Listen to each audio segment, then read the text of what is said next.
The 1950s are often praised as the glamorous birth of American performance. Chrome shining, giant fins, and V8 engines roaring. But behind the glory, plenty of so-called muscle machines were nothing but letdowns. Some were heavy, slow, and underpowered. Others were unreliable nightmares that looked fast but couldn't deliver. And now, in 2025, these same flops are being pushed as collectible treasures, when in reality, they're nothing but worthless headaches. Get ready for the 12 worthless 50s muscle cars now in 2025. Don't buy them. Stick around till the end, and don't forget to subscribe. The 1958 Edsel Ranger is often invoked in conversations about automotive disasters, and not without reason.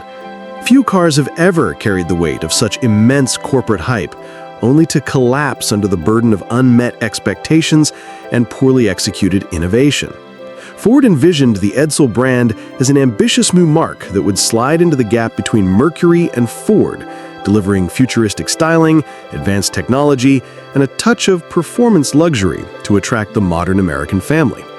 Yet what the public received in the form of the Ranger was a bloated, awkwardly styled, and deeply flawed machine that seemed to embody all the worst impulses of Detroit at the end of the 1950s.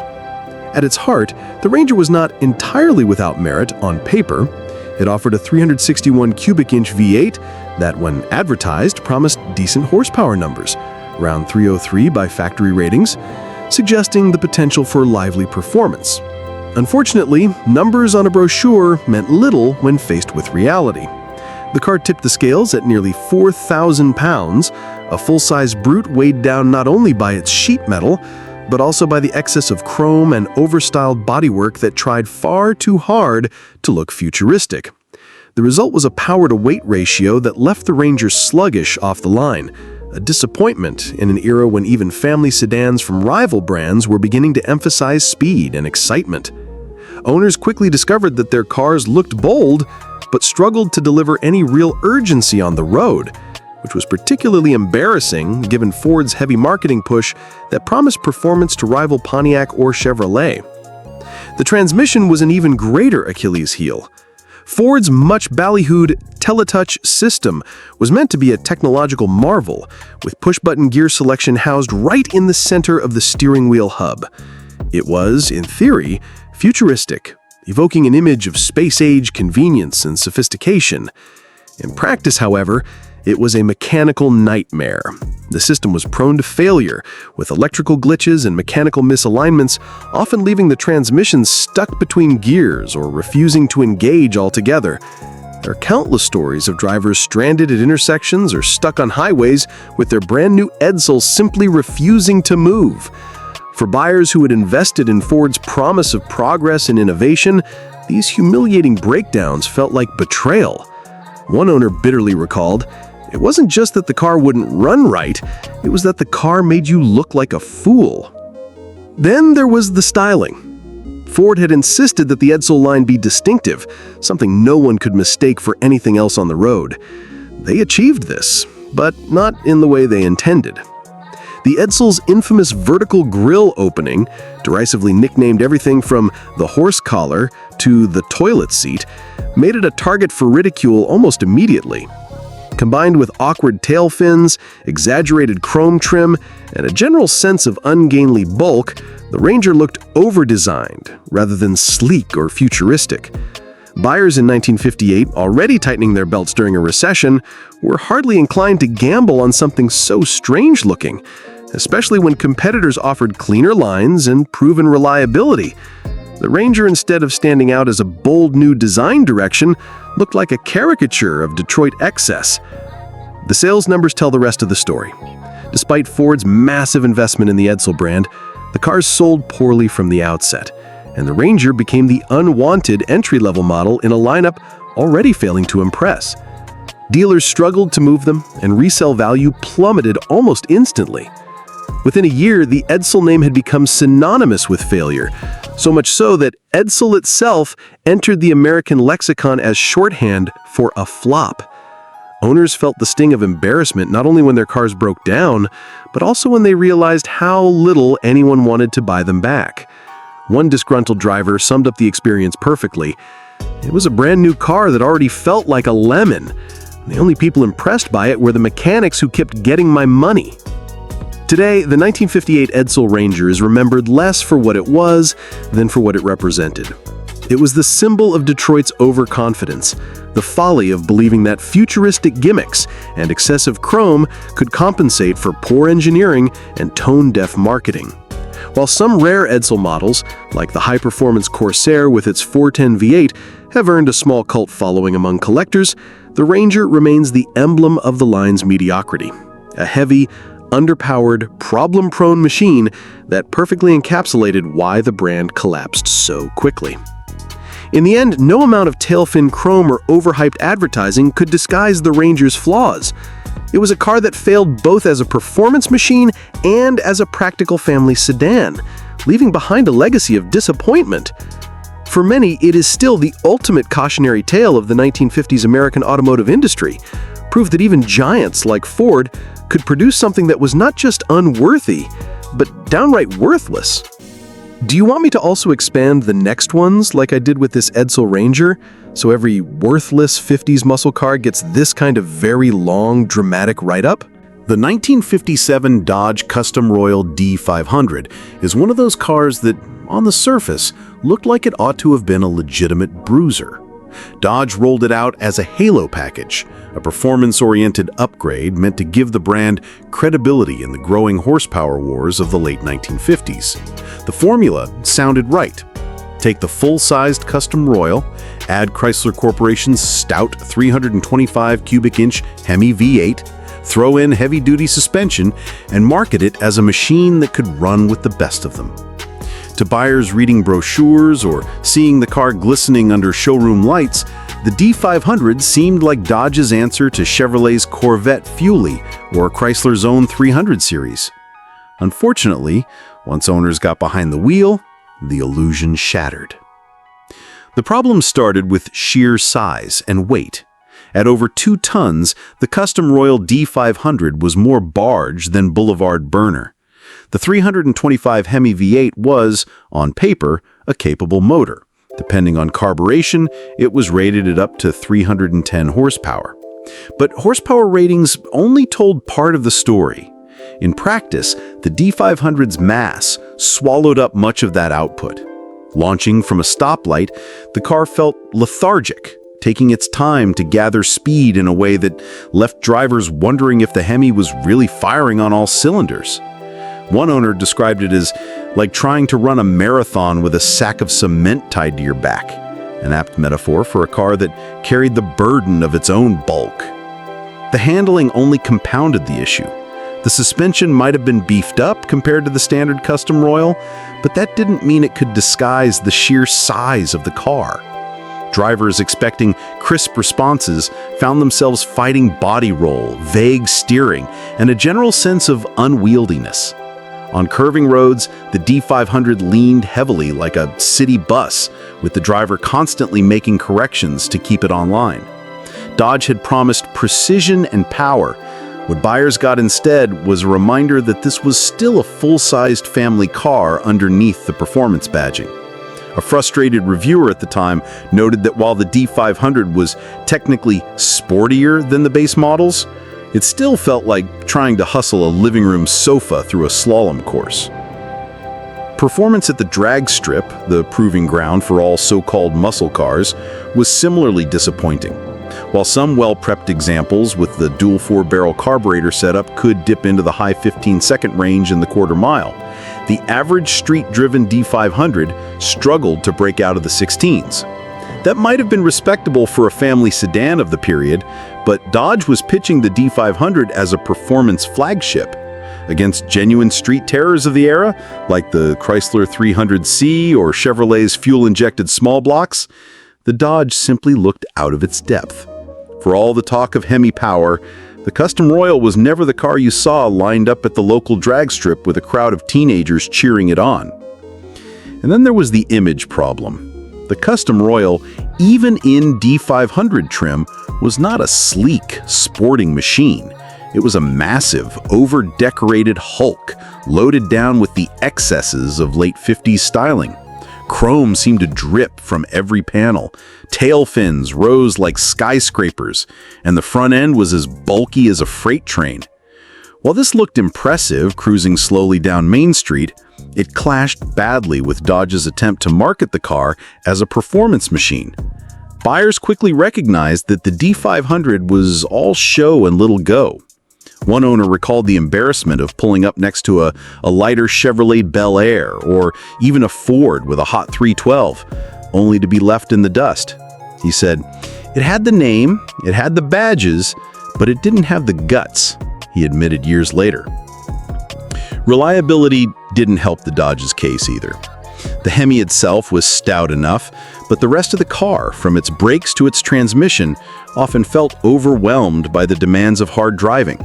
The brakes faded quickly under repeated stops, the power steering was prone to failure, and the Torque Flight automatic, while innovative, sapped power and dulled what little urgency the car had. Owners who pushed their cars hard found themselves spending more time and money keeping them on the road than actually enjoying any performance benefits. Ultimately, the D500 stands today as a cautionary tale of what happens when marketing hype outpaces engineering reality. Dodge wanted desperately to ride the wave of performance enthusiasm that was sweeping through Detroit in the late 1950s, but instead of building a lightweight, agile machine, they simply bolted a big engine into a heavy luxury coupe and slapped performance badges on it. The result was a car that looked the part, but never truly played it. While Chrysler's 300 series earned respect on NASCAR tracks, and Chevrolet's Fuelie made headlines with its horsepower per cubic inch bragging rights, the D500 drifted into obscurity, remembered mostly by disappointed owners who had expected far more than they got. For collectors today, the D500 is a curiosity, rare, flashy, and visually striking, but not a car anyone remembers fondly for its driving experience. Its legacy is one of unmet expectations, a supposed performance halo car that ended up driving like a bus. It remains a reminder that not every Hemi badge guaranteed glory, and that some 1950s muscle cars were more muscle in name than in reality. Would you like me to give the next worthless 1950s muscle car the same long, dramatic treatment, just like I did here with the Dodge D500 and before with the Edsel? The 1956 Packard Executive is one of the more tragic entries in American automotive history because it wasn't just a car, it was the desperate gasp of a once great company trying to prove it still mattered. Packard had been a pillar of American luxury since the 1920s, the preferred mark of bankers, statesmen, and celebrities. But by the mid-1950s, it was on its last legs, struggling to compete against Cadillac, Lincoln, and Chrysler, all of whom had embraced modern styling, big horsepower, and aggressive marketing.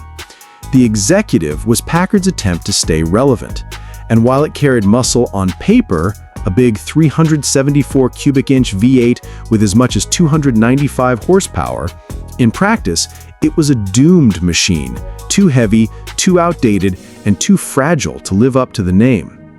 The idea behind the Executive was simple enough. Packard would bridge the gap between its junior Clipper line and the top-end Packard Patrician by introducing a mid-level model that gave buyers prestige at a lower price. To give it an edge, the company decided to make the new car something of a sleeper, stuffing its largest V8 under the hood.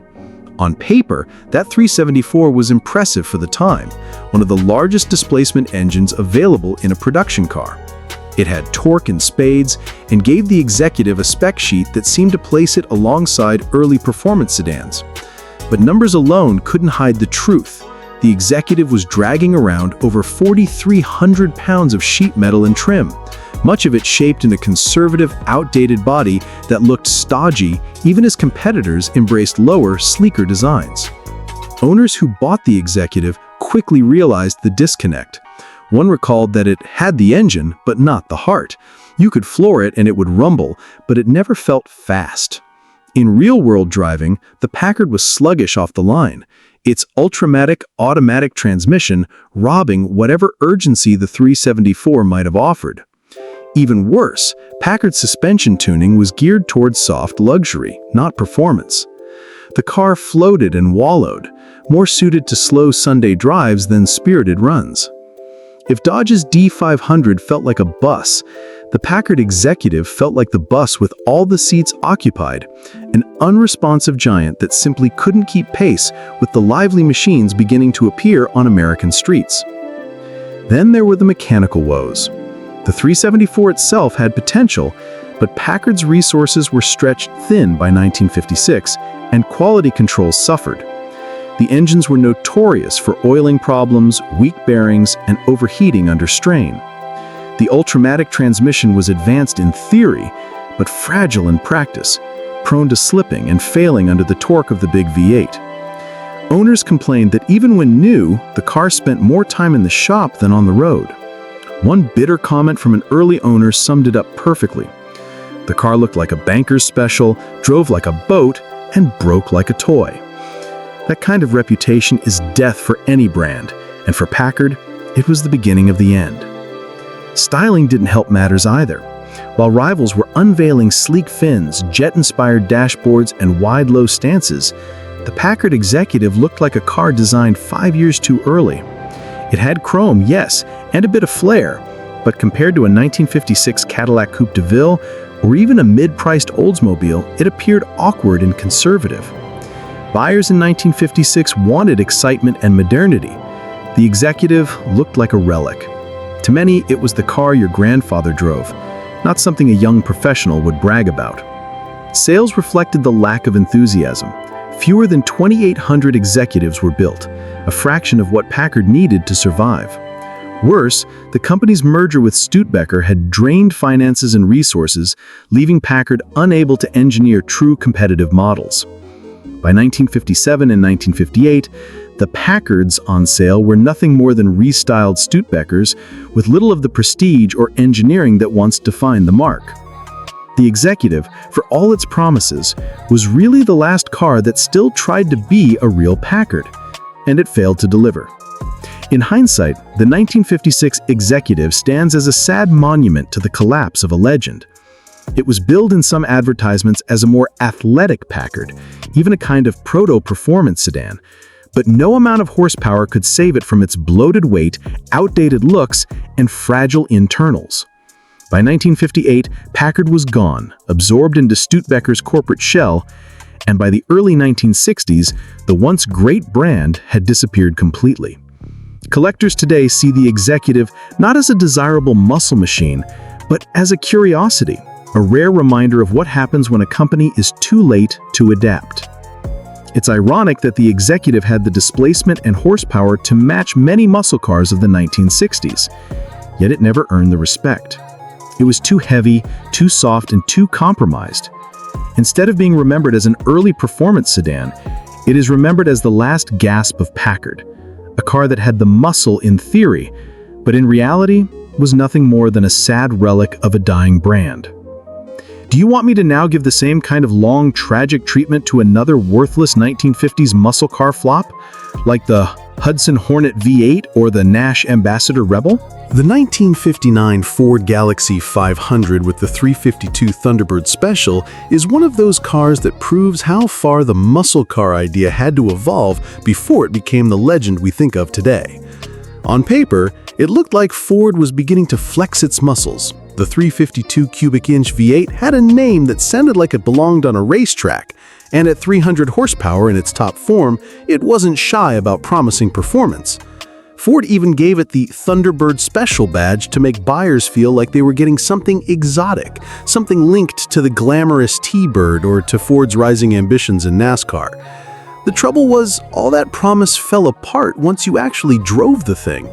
The Galaxie was huge, heavy, softly sprung, and saddled with one of the most sluggish big blocks of the era. It looked powerful, but in reality, it was clumsy, thirsty, and frustrating. The kind of car that made buyers swear off Ford V8s until the real performance mills arrived in the 1960s. Ford's problem in 1959 was the same problem most of Detroit was having: The cars were getting bigger and fancier, but the engines weren't keeping up. The Galaxy was a brand new flagship model, introduced with rocket-inspired styling, tail fins, and all the chrome Ford could find. It was meant to compete with Chevrolet's Impala and Plymouth's Fury as the new symbol of American luxury performance. But under all the flash, the Galaxy 500 was a lumbering 4,200-pound hulk. Pair that with the early FE Series 352 V8, and the results were disappointing. The motor made noise, drank fuel like an Oldsmobile Jetfire on a bad day, and yet somehow didn't deliver the speed buyers expected. One period tester wrote bluntly that the Galaxy feels slower than it should, like the engine is pulling through molasses. Owners backed this up. A common complaint was that the 352 looked powerful on paper, but had no urgency in the real world. Off the line, a 6-cylinder Chevrolet could stay right beside it until halfway down the block, and even modestly tuned small block Chevrolets or Pontiacs would pull away without effort. For a car marketed as Ford's top performance option, that was humiliating. One former owner later said, "It was the first car I bought new, and it was the last time I trusted Ford's horsepower ratings. It sounded mean, but my neighbor's '58 Chevy 283 could blow me away." Reliability was another sore spot. The early FE engines, including the 352, weren't as bulletproof as the small block Chevrolets or Pontiac V8s of the era. They were prone to overheating under stress, the valve train was noisy and fragile, and the oiling system left much to be desired. Mechanics often joked that the Thunderbird special name was more of a curse than a badge of honor, since customers were constantly bringing them back for leaks, hard starts, and performance complaints. Pair that with Ford's optional 3-speed Cruise-O-Matic, which seemed to sap every last ounce of acceleration, and the result was a car that felt lazy even when floored. Then there was the handling. The Galaxy 500 was more barge than boulevard bruiser. Its soft suspension, light steering, and massive overhangs meant it floated down the road like a living room on wheels. That was fine if you were taking the family out for ice cream, but if you actually tried to push the car, it was hopeless. Understeer came immediately, body roll was frightening, and braking distances were worse than some pickup trucks of the same era. Drag racers avoided the 352 Galaxies almost entirely, preferring to wait until Ford introduced the much stronger 390, 406, and 427 FE engines in the early 1960s. By then, the 352 had already gained a reputation as a joke. Collectors today continue to avoid these cars for the same reason buyers did back then. They simply don't deliver. The styling is handsome, yes, and the 1959 Galaxy with the Thunderbird-inspired roofline and chrome trim looks like a true classic. But under the hood, the 352 is remembered as a dog. Restorers know that the engines are expensive to rebuild compared to their performance value, and few people want to invest money in a car that won't ever be fast, even with effort. That's why you see collectors chase 406 and 427 powered Galaxies, but almost never the early 352 cars. The Galaxy 500 with the 352 is in many ways the definition of a worthless performance car. It was too big to race, too unreliable to drive daily with confidence, and too thirsty to make sense even as a cruiser. It promised glamour and muscle, but delivered mediocrity and headaches. In hindsight, it's easy to see why history passed it by. The 1959 Galaxy looked the part of a jet-age street bruiser, but beneath the chrome and fins, it was just dead weight. Would you like me to give the same kind of in-depth takedown treatment to another worthless late 1950s pretender, like the 1958 Oldsmobile 98 J2 or the 1957 Lincoln Premier with the MELV8? The 1958 DeSoto Fireflight is a textbook example of how a car can look like a droom on paper, sparkle in the showroom, and yet prove to be a bitter disappointment once it hit the streets.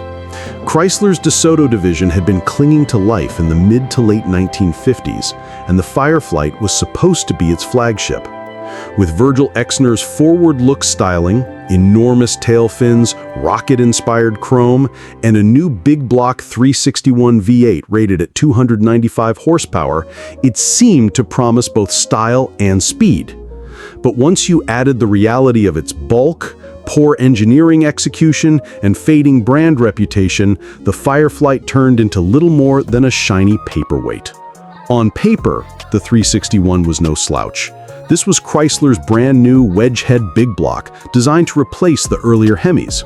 The 361 would go on to be the foundation for Mopar's most famous engines, the 383, 400, and even the 440.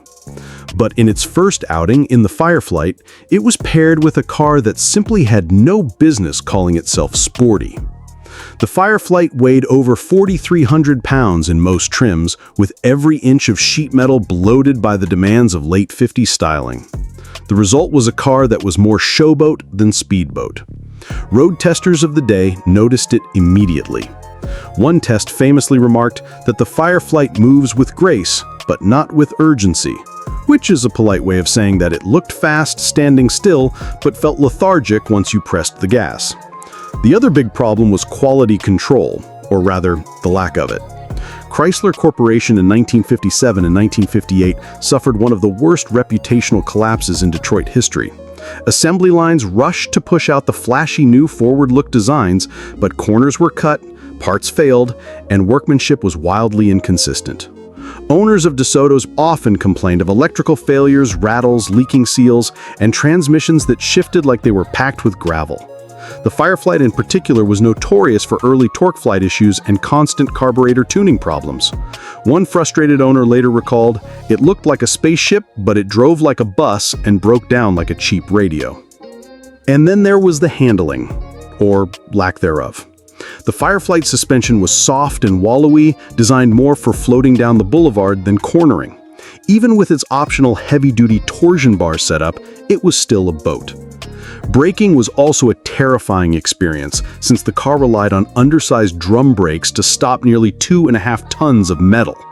One period reviewer noted that emergency stops require more than a football field, which meant anyone trying to muscle this car around town was in for a rude surprise. Compared to the lighter Chevrolets and Pontiacs of the same year, the Fireflight felt like it was dragging an anchor. The final insult came from the market itself. Buyers in 1958 were tightening their wallets thanks to a recession, and DeSoto, already squeezed between Dodge and Chrysler in Chrysler Corporation's lineup, simply couldn't justify itself. Why buy a Fireflight when you could get a Chrysler New Yorker with the same engine and better trim, or a Dodge with more youthful appeal? Sales tanked. The Fireflight, which had been a semi-prestigious car just a few years earlier, became an overstyled, overpriced oddball that few buyers wanted.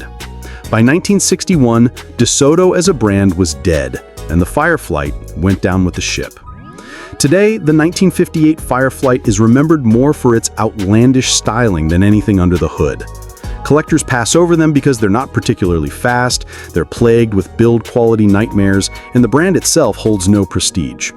Even when restored, they tend to sell for far less than comparable Chevys, Buicks, or Chryslers of the same era.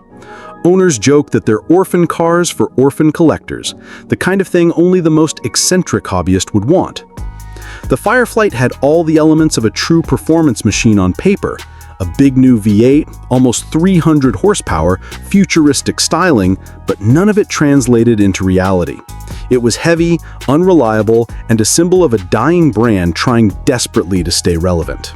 In the end, the 1958 DeSoto Fireflight is exactly what you described: a worthless oddball, flashy but hollow, and a perfect example of why DeSoto vanished into history.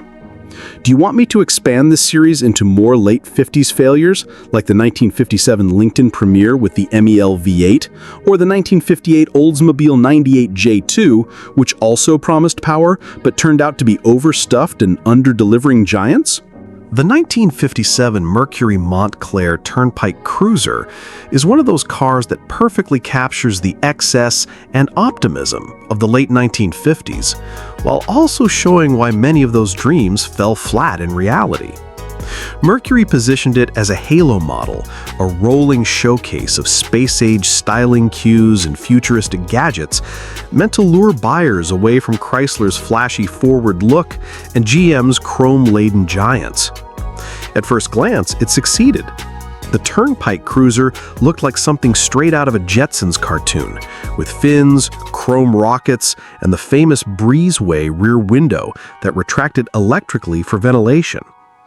It was advertised as both a performance luxury car and a glimpse of the automotive future. But behind all that flash, it was more show than substance, a lumbering, awkward, and overhyped giant that couldn't deliver on its promises. The heart of the Turnpike Cruiser was Ford's 368 cubic inch Lincoln Y-Block V8, making about 290 horsepower. On paper, that put it in the same league as Chrysler's Hemis and Cadillac's Big 365s.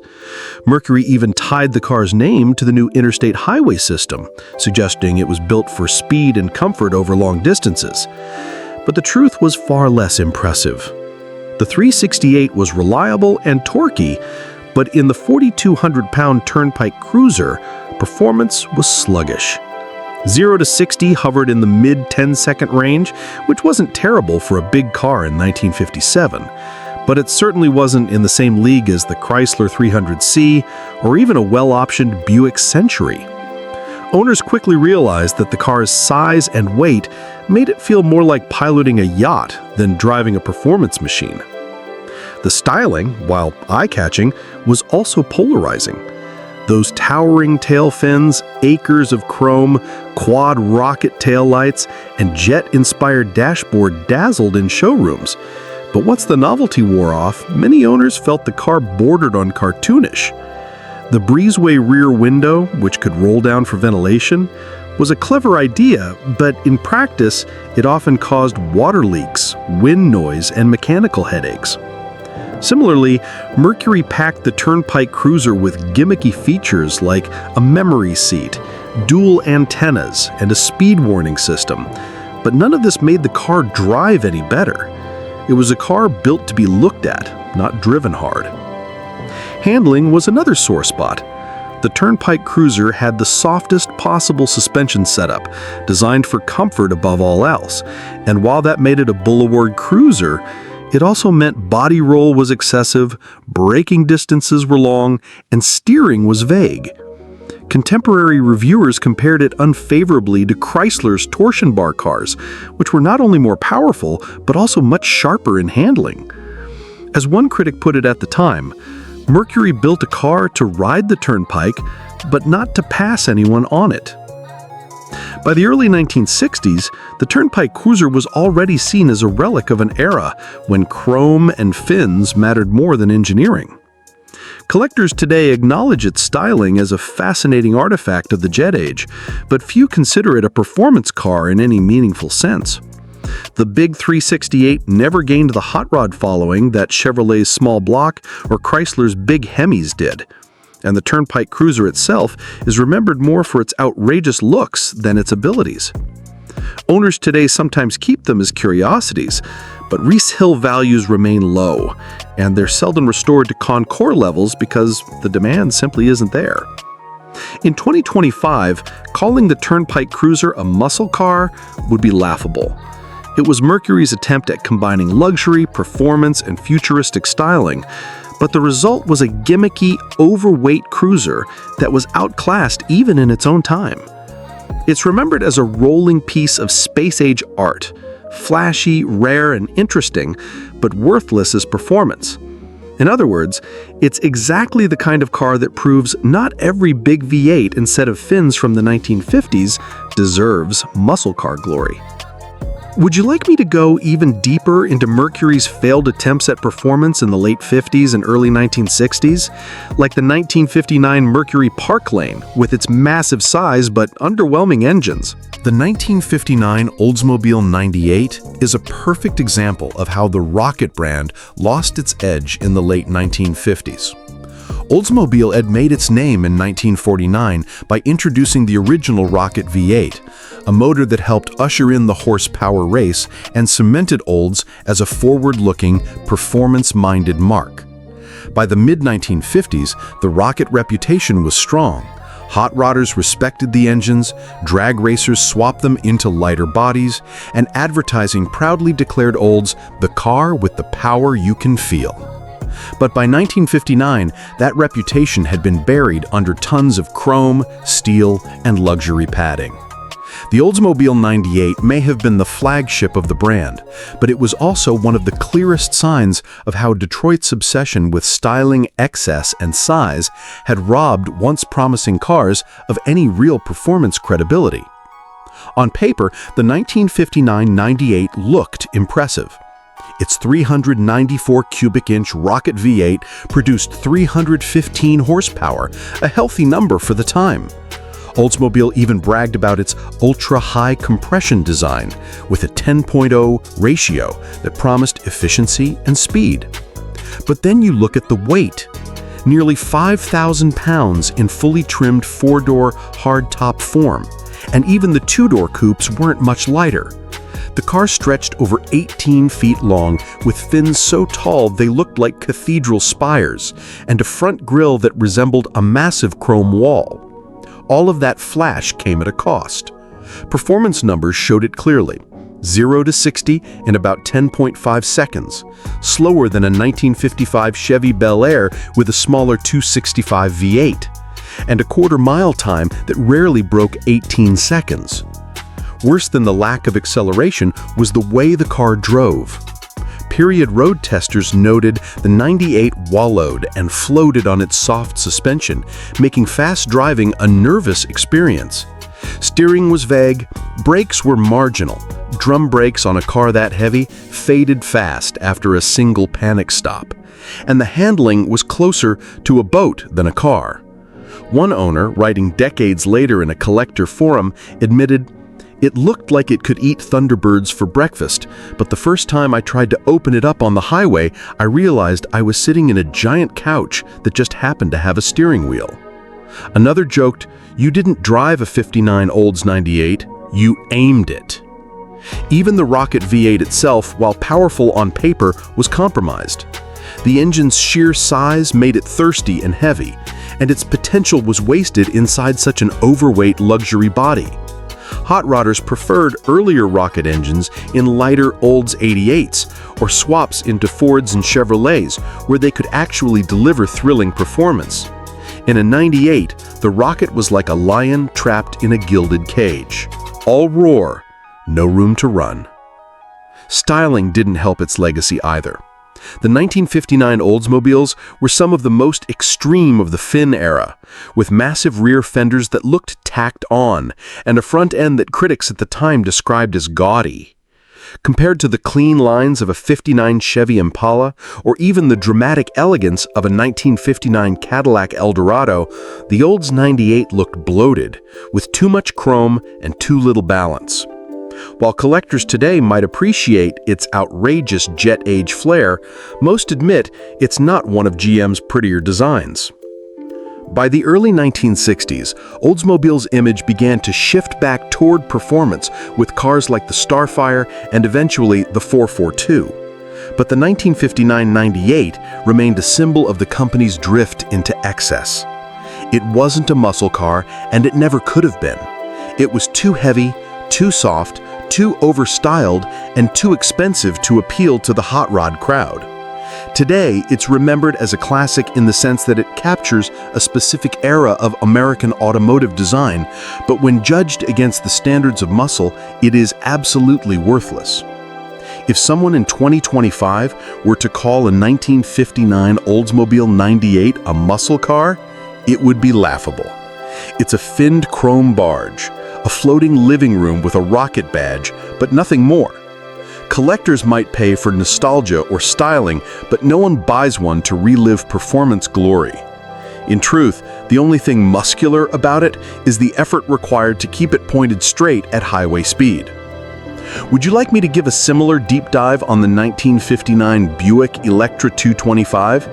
Another massive GM flagship that looked fast but drove like a bloated sofa?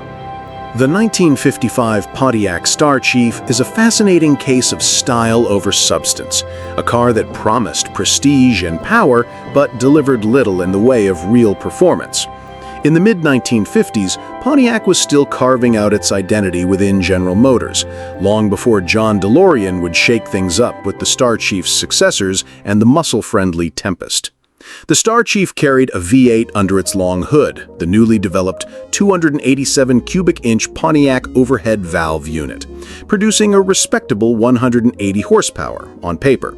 But unlike the small block Chevys or Chrysler Hemis that were beginning to hint at raw performance, Pontiac's engineers tuned this V8 for refinement, smoothness, and reliability rather than straight-line speed. The engine thrummed quietly and delivered torque in a docile, well-mannered way, ideal for boulevard cruising, but woefully inadequate for anyone seeking adrenaline behind the wheel. The car itself was styled to impress.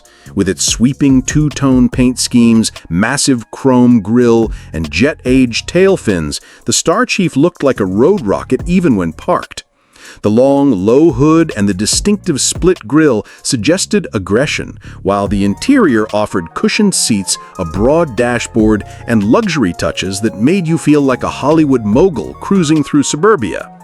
At 4,200 pounds, the Star Chief was no lightweight, and its hefty body negated much of the modest V8's power. In practice, it moved with a languid dignity, more yacht than sports car, and acceleration felt ponderous, particularly when compared with the muscle cars that would dominate the 1960s. Owners' anecdotes highlight the car's mediocrity in performance terms. One driver remembered taking a Star Chief to a local drag strip in 1960, lining up against a freshly minted 57 Chevrolet 283 small block. We laughed about how nice the Pontiac looked next to the Chevy, but when the light turned green, it was like the Star Chief was glued to the line. The Chevy smoked me before I even realized I was moving.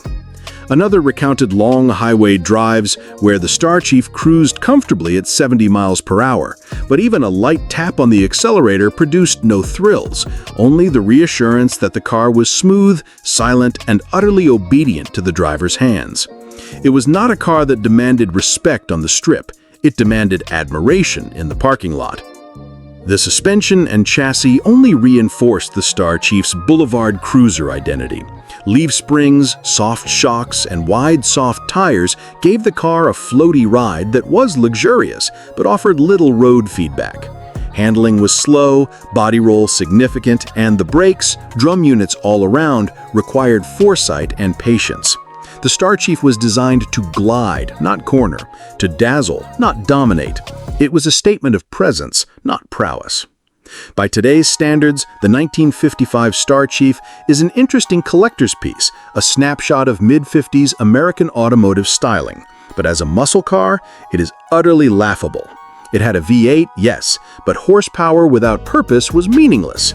In any meaningful race, drag strip, canyon road, or even a spirited highway merge, the Star Chief could not hold a candle to the small block Chevys, Chrysler Hemis, or even later Pontiac GTOs. It was a car that looked like it should be fast, but in reality, it was destined to be humiliated whenever real performance mattered.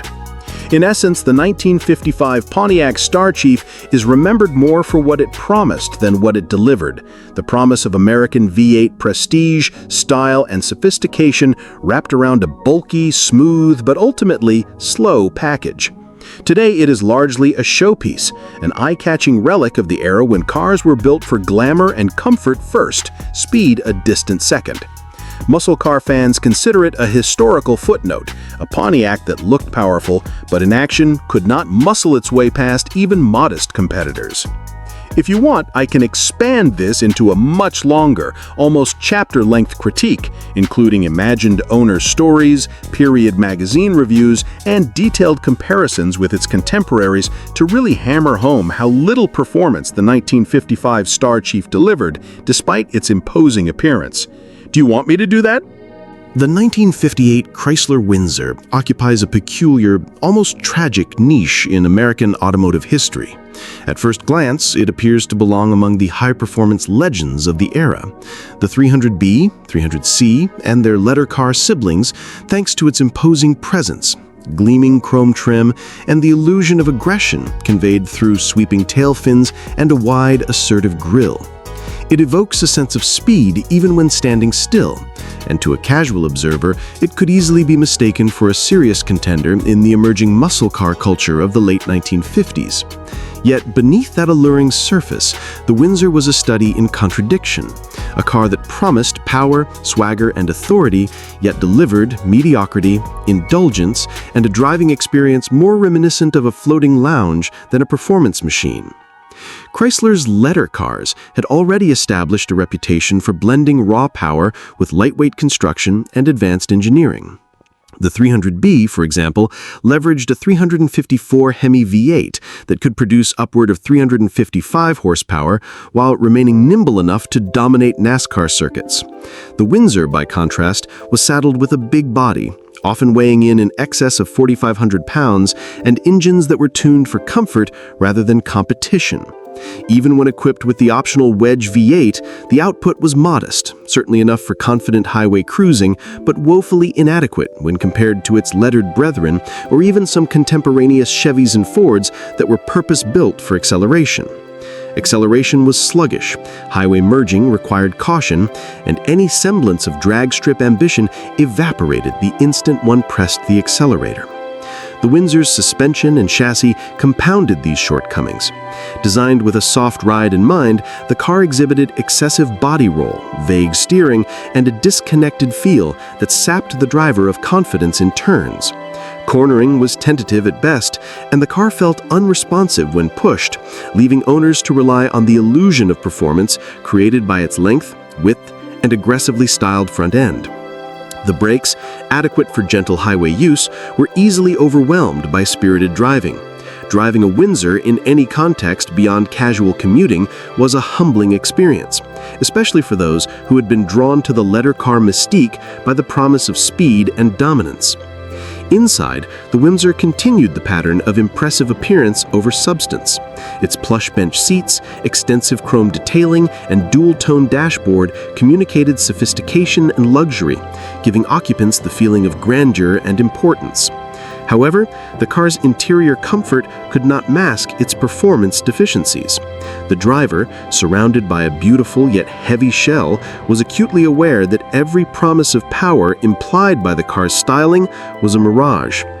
Owners who had anticipated the thrill of a 300B in a Windsor-sized package were often met with a sense of disappointment that would linger for decades. From a historical standpoint, the 1958 Windsor is emblematic of the tension between appearance and engineering in the late 1950s automotive landscape.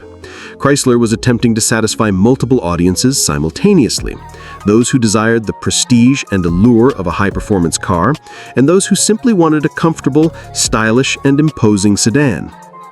The Windsor succeeded brilliantly on the styling front, but it failed spectacularly as a performance vehicle. Its legacy is defined not by racing victories or high-speed feats, but by its capacity to mislead and underwhelm. Enthusiasts today often view it as a cautionary tale, a car that looks fast but moves slowly, a showroom prize whose road presence belies the soft, underpowered reality underneath. Collectors and historians regard the 1958 Windsor as a lesson in prioritizing aesthetics over engineering. In a market where true letter cars command sky-high prices and storied reputations, the Windsor lingers in relative obscurity, admired for its bold styling, yet avoided for its underwhelming performance. Paying a premium for one today is often considered a gamble, since it confers only visual prestige rather than mechanical excitement. Its status as a muscle car is nominal, a product of superficial resemblance rather than substantive capability.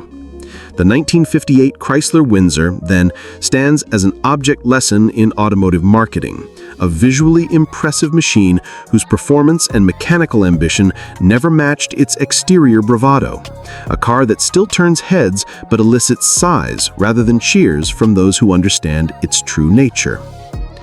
If desired, I can take this even further, producing a sprawling, near-novel-length exposé that includes imagined 1958 road tests, period owner anecdotes, drag strip comparisons with actual letter cars, deep dives into chassis and suspension failures, and a comprehensive explanation of why the Windsor remains a cautionary relic rather than a celebrated icon. This would be the most exhaustive takedown of the 1958 Chrysler Windsor ever compiled. Do you want me to do that? The 1959 Lincoln Premier represents one of the most extreme expressions of American automotive ambition during the late 1950s, a period when size, style, and theatricality often outweighed practical performance or drivability. At first glance, the Premier commands attention. An immense silhouette stretching over 225 inches from bumper to bumper, tail fins that soar and sweep like a supersonic jet, and a cabin enveloped in chrome, glass, and lavish trim. The designers lavished every square inch with visual flair, from sweeping curves to meticulously sculpted hood ornaments, creating a car that seemed more an art installation than a practical vehicle. Inside, the cabin was a sanctuary of luxury, with soft leather, deep cushioned seating, extensive chrome accents, and a dashboard bristling with instruments, gauges, and controls designed to impress even the most jaded observer. Every detail screened wealth, sophistication, and status, ensuring that the owner would be noticed long before the engine even fired. Underneath all this opulence, however, the Lincoln Premier's mechanical reality was sobering. Its massive 430 cubic inch V8 engine, rated around 375 horsepower, was intended to move this behemoth with authority. On paper, this sounded impressive, a muscle car-sized engine capable of hauling a large sedan with speed. In practice, the nearly 5,300-pound curb weight of the Premier swallowed that power whole. Acceleration was lethargic, and 0 to 60 times lagged far behind smaller, more focused performance cars of the era. Even merging onto highways required careful planning, as the car felt ponderous and slow to respond to throttle input. The exhaust note, rather than evoking the rumble of a true performance machine, emitted a deep but almost lethargic growl, underscoring the disconnect between expectation and reality. Driving the Premier was more akin to piloting a floating palace than a performance sedan. Elegant, indulgent, and imposing, yet frustratingly unresponsive. The handling compounded the disappointment. Steering was vague and overly assisted, providing little feedback to the driver. The long, heavy wheelbase, combined with soft suspension settings intended for comfort, produced dramatic body roll and a pronounced sway in corners. Even gentle turns could feel unnervingly imprecise, making the car feel like it was perpetually on the verge of drifting out of control. Braking was adequate only under ideal conditions. On wet roads or during sudden stops, the sheer mass of the vehicle made halting distances perilously long.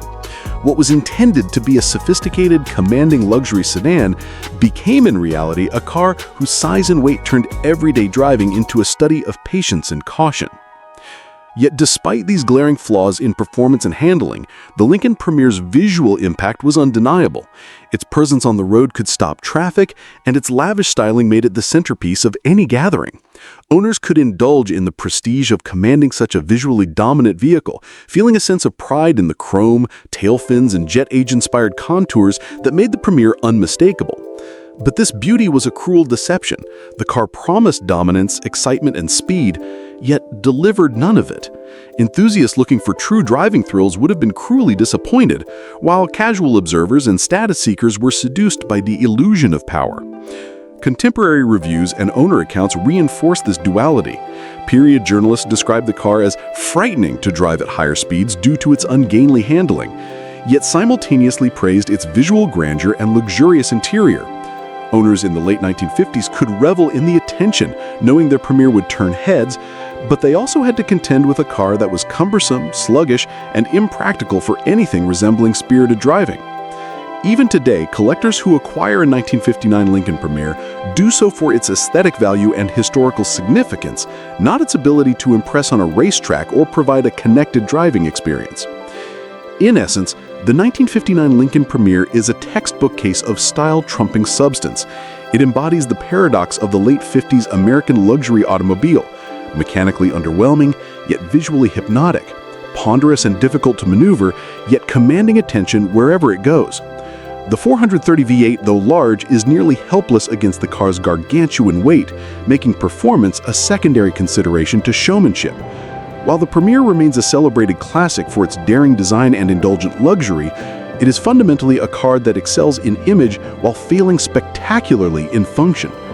Driving one is an exercise in humility.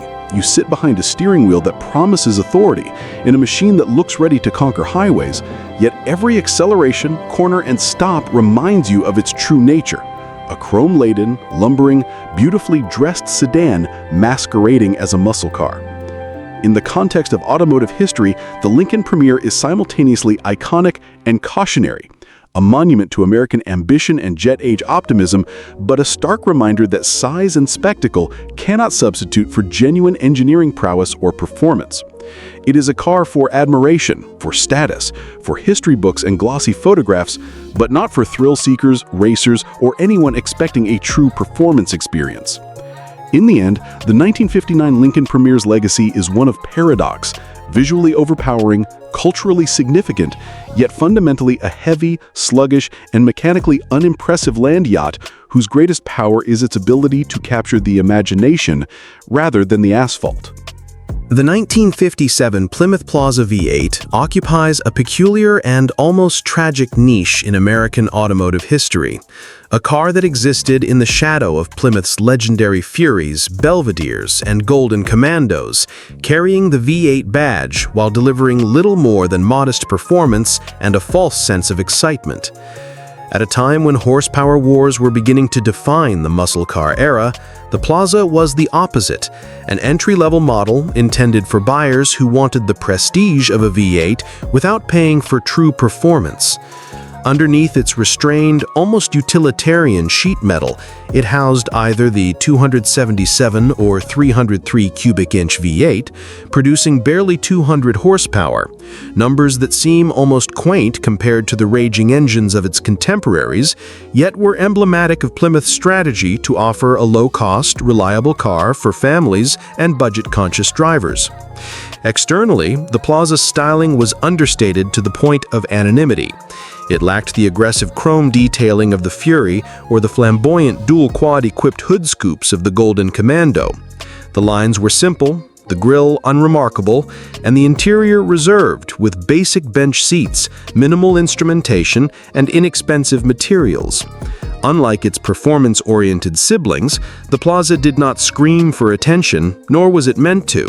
Its role was utilitarian, carrying passengers comfortably from suburban homes to downtown offices, grocery stores, and weekend errands. Yet the presence of a V8 led buyers to overestimate its capabilities. A V8 badge alone suggested muscle, but the reality could not have been more different. Performance, or the lack thereof, was where the Plaza truly revealed its shortcomings.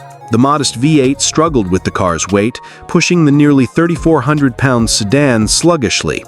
0 to 60 times were unremarkable, often in the mid to high 15-second range, leaving drivers frustrated when they attempted to keep up with Furies, Belvederes, or Chevrolet rivals. Even highway merges required careful planning, as the car's underwhelming torque made acceleration feel labored. Handling was equally uninspiring. The suspension, soft and comfort-oriented, allowed excessive body roll, while the steering lacked precision, leaving the driver feeling disconnected from the road. Braking performance, though adequate for city speeds, was far from aggressive, cementing the Plaza's reputation as a V8 in name only, a car more concerned with appearances than actual muscle. Long-term reliability was the one area where the Plaza shined, albeit without glory. The engine, while weak, was simple, robust, and forgiving, often running for hundreds of thousands of miles with minimal maintenance. Owners praised the V8 for its longevity, but the pleasure was largely practical rather than exciting. Rust, however, was the Plaza's nemesis. Budget construction and lower-quality steel meant body panels were prone to corrosion, especially in northern climates, leaving many survivors as skeletal remnants by the 1980s. Restorers today often find themselves engaged in an uphill battle against decades of neglect, with the V8 offering little incentive compared to more desirable, high-performance Plymouth models. Collectors attempting to revive a Plaza in 2025 as a muscle-style car face an even harsher reality. Cosmetic modifications, badges, or performance enhancements may create a convincing illusion of speed, but the car's fundamental architecture remains unchanged. Its suspension geometry, frame strength, and drivetrain components were never intended for high-performance applications, making any attempt at true muscle a lesson in limitations. Even enthusiasts familiar with mid-century American cars often dismiss the Plaza as a curiosity rather than a serious collector's item. Its value today lies in its rarity as a surviving budget V8 sedan, an artifact of an era when American manufacturers sought to offer prestige without performance. In the grand narrative of 1950s American cars, the 1957 Plymouth Plaza V8 stands as a cautionary example of style without substance, promise without delivery. It demonstrates how marketing and engine displacement can mislead consumers. A V8 badge suggested power, yet the Plaza delivered mediocrity. Compared to the ferocious Furies and Golden Commandos, the Plaza was the unfortunate little sibling, left to shuffle along in the background while its more capable family members dominated highways and drag strips. Its legacy is, therefore, one of irony, a car celebrated in brochures, feared by no one, and remembered today as a reminder that not all V8s were created equal, and that the muscle car label was as much about attitude and engineering as it was about displacement. The 1957 Plymouth Plaza V8 was in essence a well-intentioned disappointment, a reliable, if uninspiring footnote in the story of American performance, forever overshadowed by its own siblings and the roaring engines that defined an era. The 1956 Hudson Hornet V8 is not just a car, it is a study in the decline of a once unassailable automotive legend. To understand its failure, one must first appreciate the glory of the Hornet that preceded it. The early 1950s Hudson Hornets were marvels of American engineering, the embodiment of ingenuity in a market dominated by heavier, bulkier cars. The step-down chassis lowered the center of gravity, giving the Hornet cornering prowess that far outstripped anything in its class. Paired with a high-output 308 or 308 Super 6, it was a force to be reckoned with on the racetrack. Drivers like Marshall Teague and Herb Thomas piloted Hornets to countless NASCAR victories, dominating the competition with consistency and reliability that became the Hornet's signature. The combination of lightweight, nimble handling, and dependable straight-six power made the Hornet a legend long before muscle car was a household term. By 1956, however, Hudson faced a crisis. The public and the press were beginning to celebrate raw horsepower over clever engineering, and the small, nimble straight six, impressive as it was, seemed quaint in the face of roaring V8s from Chevrolet, Ford, and Chrysler. Hudson's response was to introduce the Packard-supplied 320 and later 352 V8s, a decision that, in retrospect, undermined everything that had made the Hornet great. The V8s were heavier and taller, raising the car's center of gravity and robbing it of its legendary agility. The original suspension geometry, designed for the lighter inline six, was stressed by the added weight, producing body roll, sluggish steering response, and a disconcerting lack of road feel. What had been a car that danced through corners with precision was now a lumbering, awkward cruiser whose handling betrayed the confident, fearless reputation Hudson had spent years cultivating. Performance was an equally bitter disappointment. While the V8 offered more displacement on paper, the engines were underdeveloped and prone to mechanical quirks. Throttle response was sluggish, acceleration felt tentative, and highway passing required careful planning rather than confident execution. Where the straight six Hornet could run hard and long without complaint, the V8 variant developed headaches, overheating, premature wear, and finicky carburation. Owners who had once sworn by the invincibility of their Hornet straight sixes found themselves contending with a temperamental engine and unreliable performance, a betrayal of the brand's once stellar engineering reputation. Reliability, always a Hudson hallmark, suffered dramatically. Parts compatibility became an issue with the V8 as Hudson's production facilities were optimized for the straight six. Service manuals were complicated. Mechanics unfamiliar with the Packard V8 were prone to errors, and maintenance became a frequent, unavoidable ordeal. The Hornet, once praised for its ability to endure the rigors of daily driving and racing alike, now felt like a fragile, overburdened machine. Enthusiasts who had admired the Hornet's racing pedigree and mechanical simplicity found themselves confronting a car that could no longer live up to its own history. Aesthetically, the 1956 Hornet V8 retained the step-down body with sweeping fenders and low, poised lines. To the casual eye, it still looked fast, aggressive, and modern, but the look was a cruel illusion. The car that appeared to promise racing thrills instead delivered mediocrity.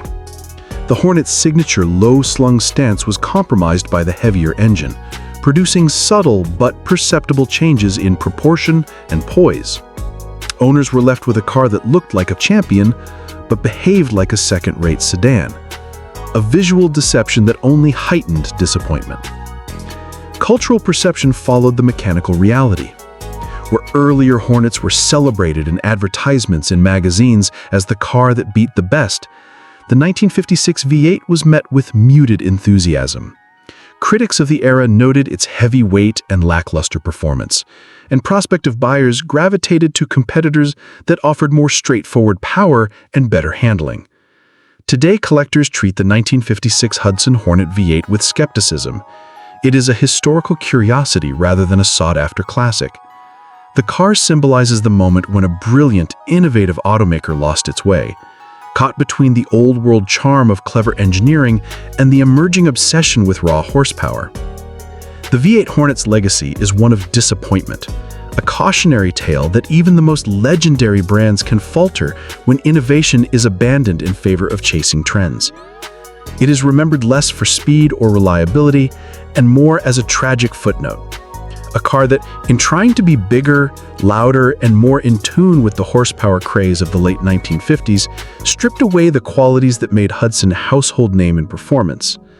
Today, enthusiasts can still admire its lines, appreciate the ambition behind its design, and honor the Hornet name, but the 1956 V8 is universally acknowledged as a betrayal of everything that had made the Hornet exceptional.